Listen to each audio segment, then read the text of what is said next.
Hi, everybody. It's Julia from Matheson Travel coming to you again this week from San Francisco.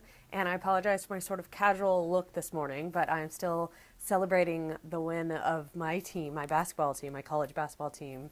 They had a very big and exciting win last night, and I'm about to go to the gym. And I just wanted to talk to you a little bit about sports and traveling or following your team around because I've done it a couple times and it can be a really fun, small little trip that maybe you haven't thought about. First of all, why you want to follow your team around or your favorite player or, go see a sporting event for the sport that you love is it's really fun and there's really nothing that can compare to seeing it live. TV is really good, but you're still not, hearing the sounds, hearing the squeak of the sneakers or the grunts of the football players. I'm not a football fan, but you're not the interaction of the crowd with the actual sporting event live. There's really nothing that can compare to that. Another thing that makes it really fun to go travel somewhere to follow your team around, or again, your favorite player, if maybe it's tennis or golf or something like that. If you get to see a championship of some sort, the bragging rights are pretty awesome. I've gotten to see my team win a championship here or there, and it's really fun to just, when they talk about it on TV or something, you can be like, yep, I was there. It was really awesome. And then also the third thing that makes it really fun when you travel somewhere, either with like you're an alumni group or, to see your favorite team, whatever it may be, is you often meet, a lot of other fans. You're all together at pep rallies and things like that. There's all these insider things that when you go to a tournament or a championship or something like that, you get to see, and you get to meet, some new friends or meet really fun, like-minded people. I mean, you're all cheering for the same team or person or something like that. And so it's just a really fun experience.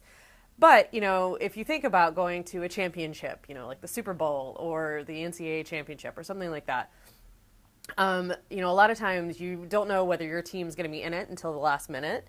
And so you kind of have to be flexible and be able to jump on a plane.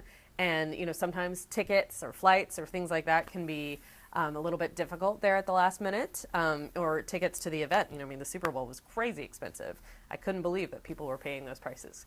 So that's some of the things, some of the reasons why I think a lot of people don't even consider traveling to follow their team around. But that's why I wanted to talk to you, because there are lots of opportunities to see your team away from home. Maybe like what you want to think about is preseason. For example, I think spring training just started for baseball today. And that's a really awesome way. If you're a huge baseball fan and you love your team, go and see them at their spring training location. Oftentimes, you have a lot more access. There's a lot less pressure in preseason. And oftentimes a lot of preseason tournaments, for whatever reason, are in warmer locations. Obviously for spring training, the baseball, they have to be outside, but even, like basketball, like again, college basketball, their preseason tournaments are, in Hawaii or Puerto Rico or Bahamas, really lovely, warm places. And it's really fun to go and, watch your team, but then also get some beach time or some relaxation time in a different location. Like I said, those preseason tournaments also you get, it's a lot less pressure. It's not a championship. So you get a little bit more access to the team, the coaches, stuff like that. I mean, whether it's, hearing speeches at pep rallies, like I said, or riding up the elevator, just accidentally with, team, players from your team. I mean, it's just really neat, all the sort of insider access you get. And this is another thing, because the tournaments are set, the preseason things are set ahead of time, where they're going to be. It's a lot easier to plan your travel to get there.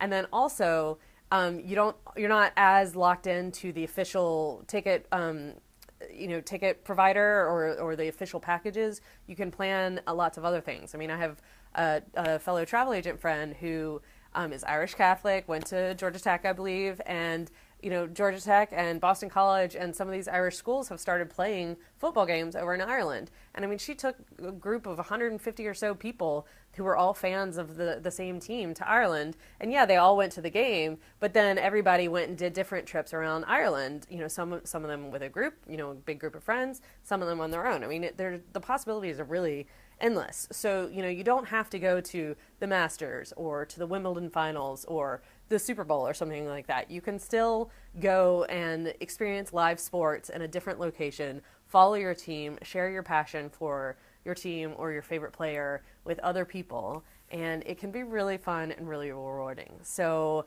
that's what I was sort of thinking about this week, and that's what I wanted to try and inspire for you this week. I will talk to you next week.